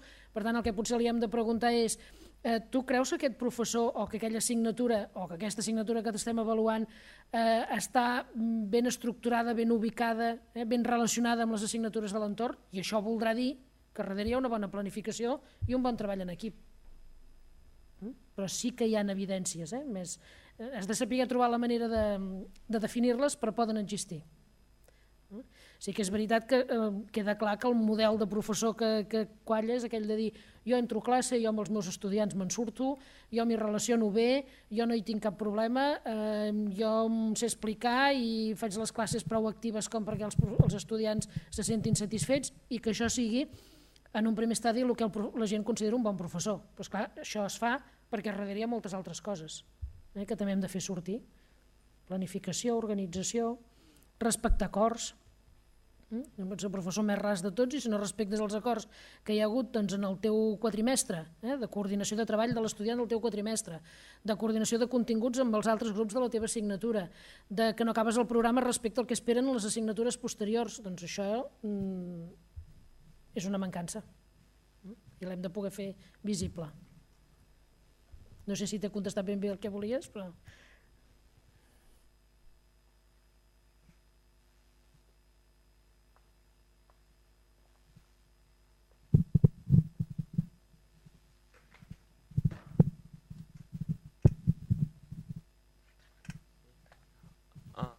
Bueno, jo per la IMA una pregunta. Quan se sap que un professor no compleix unes competències i any rere any després d'enquestes aquest professor se sap que no les compleix, com un estudiant pot fer arribar a vosaltres, per exemple, una queixa? Però una queixa formal i ben feta i que es tiri endavant. No cartes firmades per 40 alumnes que al final no porten enlloc. Perquè se sap de professors que no compleixen aquestes competències que dieu i tampoc s'ha fet res. Estàs? Sí, per ara sí. Bé, de fet em demanes una cosa que no ens correspon a nosaltres. Nosaltres el que hem fet és definir el que creiem que hauria de ser un bon professor i començar a posar les eines per intentar ajudar el professorat a que adquireixi aquestes competències. Tot això està fet amb el vistiplau i el suport de la institució. És a dir, la nostra acció com a ICE es decideix i s'aprova en unes juntes que presideix el rector. Per tant, diguem, això institucionalment és acceptat. Una altra cosa és el recorregut que pugui tenir fins que això acabi quallant en una situació millor. El que tu em planteges és un tema més quasi m'atreviria a dir, més de drets i deures i de compliment de les obligacions, i entenc que quan hi ha una queixa d'un professor està establert uns processos de queixa doncs amb el propi professor, amb el coordinador de l'assignatura, amb el cap d'estudis, amb la direcció, amb el síndic de greuges, si molt m'apures, i per tant doncs, pujar a nivell de l'escala de la... I això no passa per l'ICE, jo et dic que el que crec que s'ha de fer, això no passa per l'ICE, i a vegades quan hi ha hagut queixes d'aquestes, o professors que han tingut molt males enquestes o que hi ha queixes d'aquestes, sí que el que es fa a vegades algú, el Consell de Govern, el síndic de greuges, el que sigui, els dirigeix a l'ICE perquè els hi doni formació, perquè nosaltres no fem la formació obligatòria. Això és optatiu que un professor es vulgui formar o no. A mi em sembla una mala solució, perquè tot i que tu pots aportar recursos, els aportaràs i els aprofitarà aquell que els vulgui aprofitar, però aquell que vingui perquè està castigat o està forçat no és la millor condició perquè un pugui ser receptiu, però és igual. Si això fa que vingui i que se li puguin explicar determinades coses i se'l pugui ajudar a sortir d'aquí, doncs fantàstic, però és l'únic paper que nosaltres hi tenim. També t'he de dir que tenim quantitat de professors que han passat per gairebé tots els cursos de l'ICE i que segueixen tenint unes enquestes baixíssimes. I tenim professors amb enquestes molt altes que mai a la vida han passat per l'ICE. Vull dir que l'ICE no és Lourdes, vull dir, no... ja m'agradaria, però vull dir, no és així. Aquí se'ns hi afegeix un altre problema, que és que molt bé, i un cop detectat que un professor és dolent, depèn de la categoria del professor i de la tipologia, tampoc ens el podem treure de la universitat.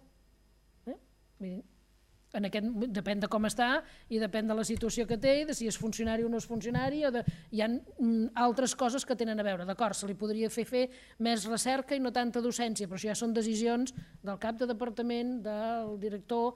Això a nosaltres se'ns escapa, diguem. Nosaltres l'únic que podem fer és dir si a una persona hi ha alguna cosa que li posa en evidència, unes enquestes, uns informes, unes queixes, que hi ha alguna cosa que no està fent bé, o que no deixa prou satisfet a l'estudiantat o el professorat, nosaltres li podem oferir eines per millorar-ho. Ara, si no ho vol i no vol venir, o se li diu que vingui i ve per complir, però després no incorpora res de tot això, això ens depassa a nosaltres. Podem oferir-li les eines, però no passarà d'aquí.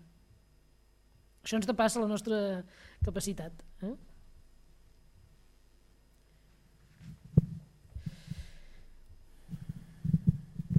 Jo volia afegir, el model aquest de competències de professorat complementa el model que ja coneixíem de competències d'estudiants, per tant, d'alguna manera tenim dos models, el model de competències d'estudiants i ara aquest model de competències de professorat, per tant, està bé treure-la a la llum, que permet fer aquest tipus de comparatives.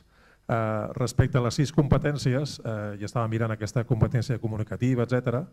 I veig que algunes són molt clares, que és el treball fora de l'escenari, i altres que són clarament de cara a l'escenari amb els estudiants, en què aquí hi ha més interacció amb ells i per tant les competències d'uns i altres s'haurien de poder relacionar. I d'alguna manera, jo crec que aquí en moltes assignatures que fem nosaltres som un grup de professors, hi ha el responsable, hi ha professors que participen, per tant veure només la competència d'un professor és una part del problema, potser s'hauria de veure la competència del grup, en el sentit que hi ha persones que tenen molta habilitat per parlar en públic i per tenir una empatia amb els estudiants, però altres professors no tenen per què tenir aquesta habilitat. Llavors, d'alguna manera, penalitzar aquella persona que no té aquest carisma amb els estudiants perquè els altres sí que ho tenen i en canvi aquesta persona que queda fora de l'escenari però té una sèrie de capacitat de treball molt alta, llavors d'alguna manera s'hauria de tenir en compte. I insisteixo que cada persona és un món i cada persona és diferent i hi ha persones que són molt hàbils potser expressant-se en públic i això pot fer que altres professors quedin en demèrit, i això potser s'hauria de valorar. Després, respecte a l'estudi que heu fet, la conseqüència de la formació i finalment suposo que hi hauria d'haver-hi una relació amb amb les dades de rendiment acadèmic. L'altre dia vam veure en el simposi del CIDUI que l'Agència Catalana ACU presentava una eina, que és el Windat, en la que es mostrava tot el conjunt de registre de dades d'enquestes sobre resultats i opinions d'estudiants de tots els centres universitaris, i d'alguna manera suposo que els vostres estudis haurien d'anar també en la direcció de que tota la formació que feu hauria de repercutir en la part de millorar el rendiment acadèmic dels estudiants. I aquesta era una mica la pregunta o reflexió. Bé, has tret diverses coses. M'has comentat que les competències del professorat d'alguna manera altra completen les de l'estudiantat. No ho sé, a veure. Per exemple, a l'estudiantat li estem demanant que treballi en grup. És una de les competències que hi ha, del treball en equip, no? Però és clar que el professor, per fer treballar els estudiants d'aquesta manera, ha de tenir determinades habilitats. I potser són habilitats interpersonals. Potser ell ja, com a persona, ja treballa en grup quan està dintre del grup de professors. L'altra cosa és ser actiu per organitzar un treball. Per tant, el que requereix que l'estudiant treballi en equip, potser vol dir que el professor ha de tenir una determinada habilitat interpersonal de relació. Per tant, no és una correlació molt directa, però sí que sembla que són en conjunt totes aquelles habilitats que estaria bé que un professor tingués per sentir-se tranquil i fer treballar els estudiants de la manera que els hem de fer treballar. És evident que no tothom és bo amb tot, i tothom és com és. Jo crec que l'important és que tothom tingui una visió general i una formació mínima general de tot, i després cada un és lliure, dintre de tot, de triar la forma de treballar amb els estudiants.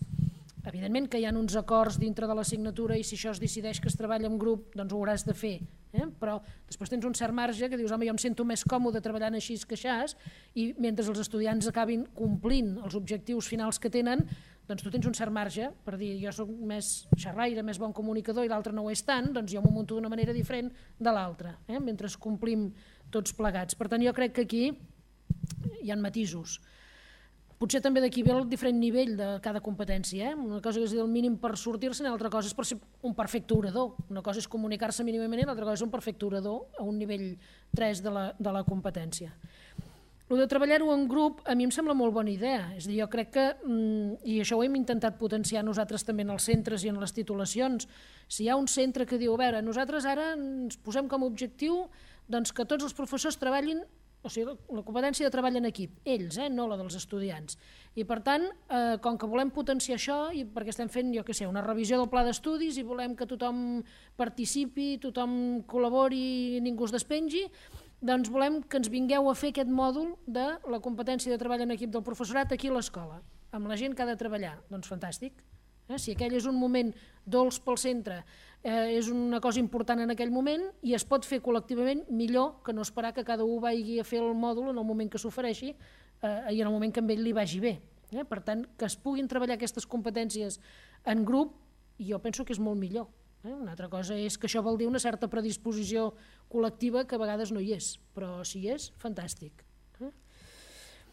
I després em parlaves de que ha d'haver-hi una certa relació amb el rendiment acadèmic. Home, aquest és l'objectiu de tota la formació, és l'objectiu últim de tota la formació. En principi, nosaltres, totes les unitats de formació, es diguin com es diguin, pretenen posar eines pel professorat perquè el professorat atengui millor els estudiants, faciliti millor l'aprenentatge dels estudiants i, evidentment, allò es tradueix en un resultat acadèmic. I faig tot el procés, perquè no vull fer la lectura directa de formació i resultats, perquè no es pensi que això només es mesura pel nombre d'aprovats i per la nota mitjana, perquè cada grup d'estudiants és diferent, en cada moment hi ha uns estudiants millors o pitjors, però el resultat final és que el conjunt sigui millor. Per això nosaltres també periòdicament fem enquestes del que en diem l'impacte de la formació. Hi ha estudis fets de com s'ha d'avaluar l'impacte que fa la formació. El que passa que és un impacte molt difós i molt a llarg termini, perquè tu pots tenir en un centre una persona amb totes les competències al nivell 3, per posar una cosa ben exagerada, i resulti que està dintre d'un equip de professors que ningú es vol coordinar, que acorden una cosa i que tothom fa el que li sembla, que, i per tant dius, molt bé, i fa tot això i després no pot aplicar res en el seu centre. Això ha passat moltes vegades amb la formació inicial. Persones que han vingut a fer tot el curs de formació inicial, després van al seu centre, com que és l'últim que ha entrat, ningú li fa cas, quan demana, escolti, si ens coordinem i si fem no sé què, aquest es coneix que acaba d'entrar, que encara està il·lusionat, que no sé què, ningú respon i per tant no pot portar a la pràctica res del que se li ha explicat i del que ell considera que allò és una bona aportació que podria fer. Per tant, Jo sempre penso que tot allò que surti del col·lectiu i de projectes el més amplis possibles tens moltes més garanties de millora, perquè si no es va difonent al llarg del temps. El que un pot estar molt ben format dintre del conjunt ja es dilueix. Aquest conjunt amb el temps es va perdent i a més, quan arribes a buscar els resultats finals, que esclar no és el resultat d'un grup sinó el resultat de diversos, dius, i això on t'ha quedat? Per tant, com més concentrat pugui ser l'efecte, com més ampli pugui ser l'efecte, millor. Això sí. Però això passa amb la formació en competències i amb tot. Tot, per exemple, el que has citat tu de la importància de fer classes en anglès. Està molt bé que es digui això i un professor pot dir, doncs jo faré cursos d'anglès, però si en lloc de ser així es diu, doncs aquest any ens proposem que hi hagi tants professors que com que tenen aquesta necessitat els hi busquem una formació a mida, fem venir aquí un formador aquí al centre perquè puguin tenir-ho fàcil i poder aconseguir que n'hi hagi 10 que facin classes en anglès. Doncs això és molt més efectiu. Per tant, si vosaltres detecteu aquesta necessitat i la demaneu, segurament serà més efectiu això que no pas 10 persones que vagin a fer un curs d'anglès en el moment que els hi sembli. Per tant, tot això, lògicament, ajuda. Gràcies. Més intervencions?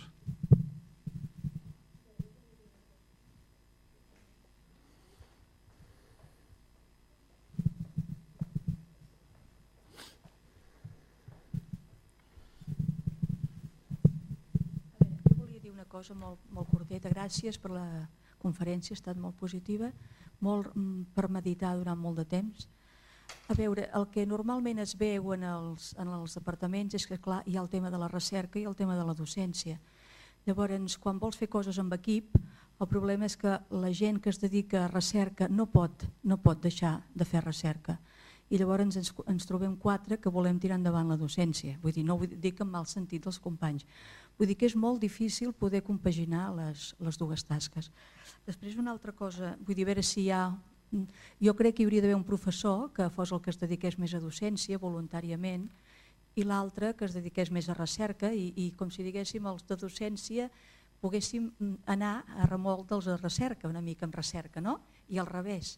No sé si és bona idea, però és el repte que sempre m'estic plantejant i que veig que no arribo a fer recerca i la docència, com més docència fas i poca recerca, més docència t'exigeixen fer.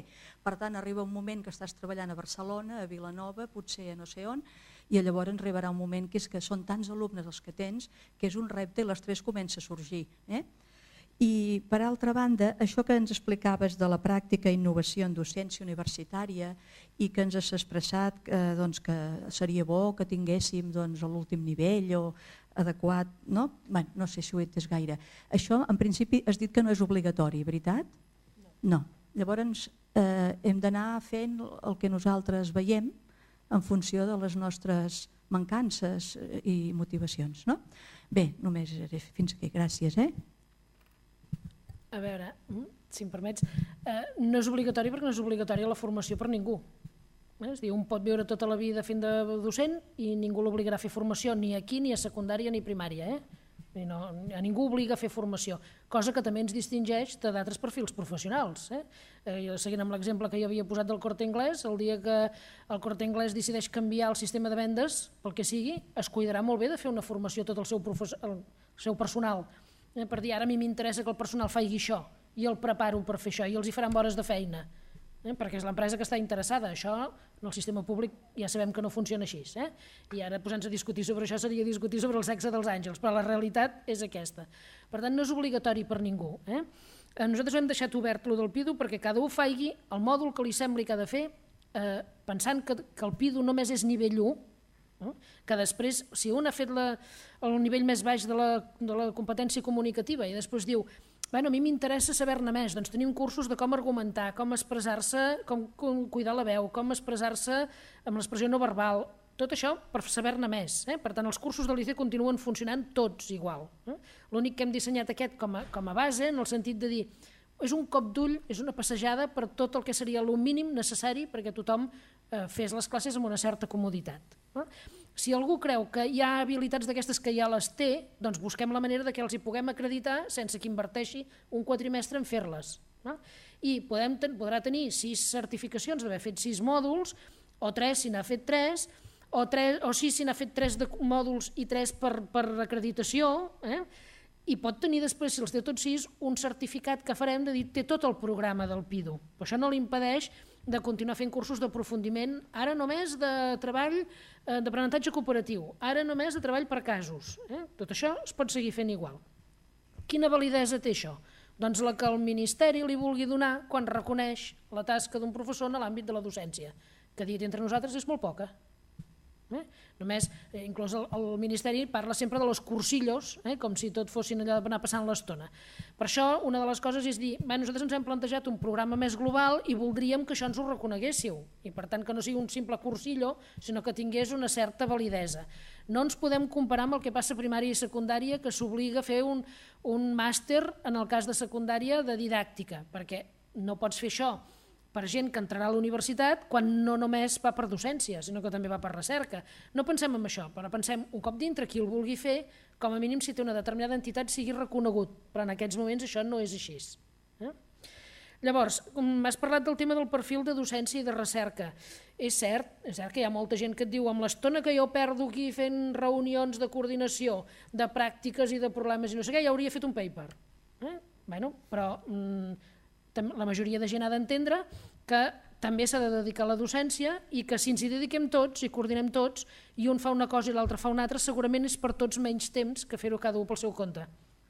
Perquè si acordem que treballarem aquesta competència i farem amb els estudiants aquesta activitat, doncs tu et pots cuidar de preparar una cosa, l'altra una altra, i això és més fàcil que no que cada un es tanqui en el seu despatx i pensi a partir de zero que farà alguna cosa nova. Per tant, crec que també la gent, aquesta idea de col·laborar i de fer el treball més transversal, hauria d'entendre que li facilita les coses. Perquè sí que et porta un temps de reunió, però després tu només has de complir una part per sumar-te amb el que estan fent els altres. Però això és un tema cultural, i això depèn dels centres, depèn dels departaments, depèn dels moments, doncs la gent està més o menys sensibilitzada. I això, tornem a estar al mateix, és un problema de l'organització general i que no, des de l'ICE l'únic que podem fer és donar la formació. Si tu creus que en lloc de tenir temps dedicat a la recerca prefereixes dedicar-te més a la docència, doncs el vicerector fa temps que diu que em vingui la gent i em digui escolta, jo només vull fer docència, però fes-ne més i només faràs docència i no et demanaré una determinada qualificació en docència i una determinada qualificació en recerca. Per tant, aquesta opció s'obre i és. Això sí, t'has de dedicar íntegrament a això i fer més hores. Bon dia. Jo en un principi li faré la pregunta a Toni per deixar-te descansar una mica a tu, Imma, i en tot cas a la part final te faré una petita pregunteta. Jo, Toni, una de les qüestions que em preocupa és el fet que nosaltres ja és el quart any que es fan els estudis de grau. Quan vam fer tots els estudis de graus, tota la planificació dels estudis, els plans d'estudi, vam fer moltes reunions, diferents professorat per fer aquests programes.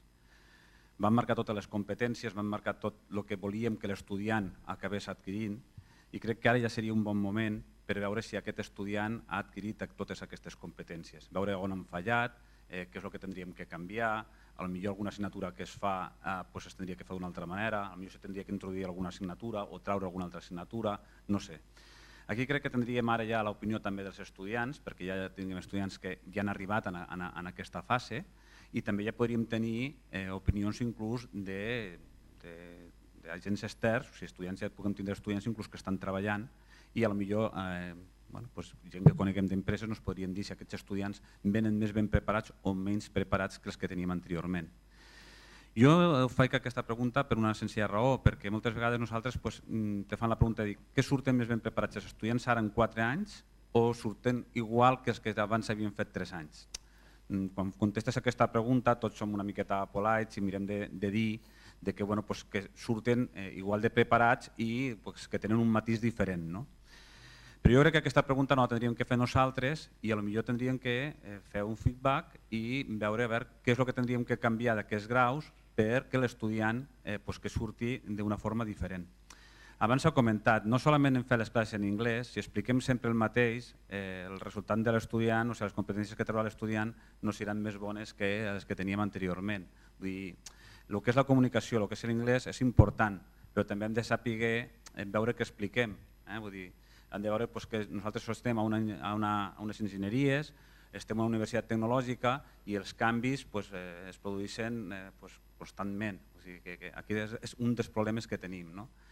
Aleshores, si expliquem el mateix que estàvem explicant fa 25 anys, doncs indudablement jo crec que aquí en alguna cosa estem fallant i potser algú ho tindria que dir. Això seria un dels aspectes que volia comentar. I ara sí, aquesta seria una mica la pregunta al Roman, suposo que això dins de la planificació estratègica, suposo que també l'haureu valorat en diferents apartats, no pot ser com un punt concret, però sí que crec que també se tindrà en compte, o almenys us demanaria a l'equip que tinguéssiu en consideració.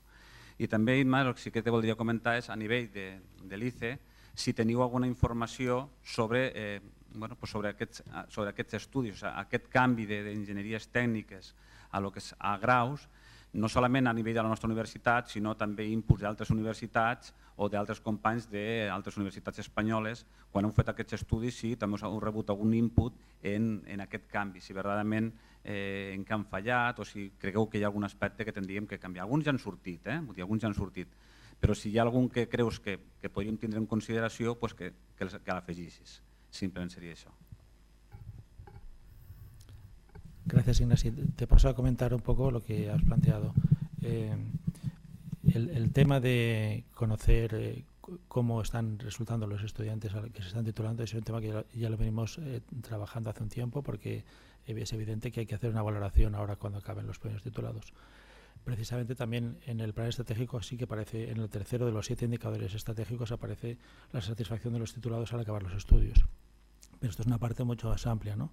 De hecho, la comisión de calidad última que hicimos precisamente ayer, este fue un tema que planteamos, y hay una propuesta ya de hacer una encuesta a los estudiantes que acaban, que por una parte hay una encuesta que está preparando la UPC para los estudiantes que están acabando y que queremos nosotros ver la forma de hacerla de forma presencial y mucho más participativa a los que realmente estén acabando ahora, ¿no?